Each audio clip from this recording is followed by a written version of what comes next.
Hello, my name is David. I am the rector here at Good Shepherd Anglican Church. And I wanted to take a moment and point out this piece of furniture here, which seems to be in the way of the entrance of the sanctuary.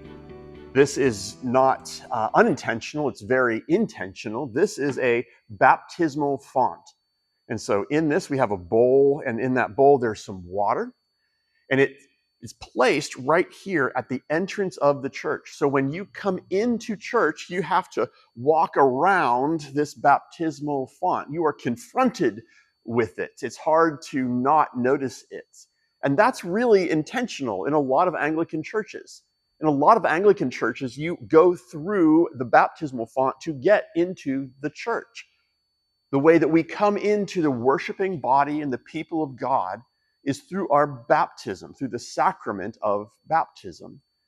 And so we place this baptismal font here. We fill it with water on Sunday mornings to remind us that we're not here worshiping God because we are smart enough or lucky enough.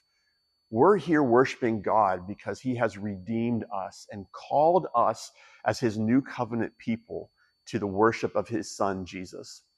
And so when you walk into Good Shepherd and many other Anglican churches, you'll be confronted with your baptism. You'll be reminded of your baptism. Sometimes people will just dip their fingers into that water to kind of feel and be reminded of their baptism. And sometimes they'll make the sign of the cross to be reminded that through the cross and through our baptism, we come in to worship the Lord Jesus Christ together. And so if you haven't been baptized, I would encourage you to be baptized if you are a follower and believer of Jesus. It is how we enter into this covenant people together. And if you have been baptized and you come into worship, I would encourage you, remember that you enter into worship because of what Christ has done on the cross for you and through your baptism. It's interesting also that it stands in the exit of the church as well. As we leave the church together, as we process out of the church after worship on Sunday morning, we once again are confronted by our baptism. We are a sent people. The church in Greek is ekklesia. It is where we get the word exit from. We are a people who are sent. And so we remember that in our baptism, we are sent out to live into this resurrection life together.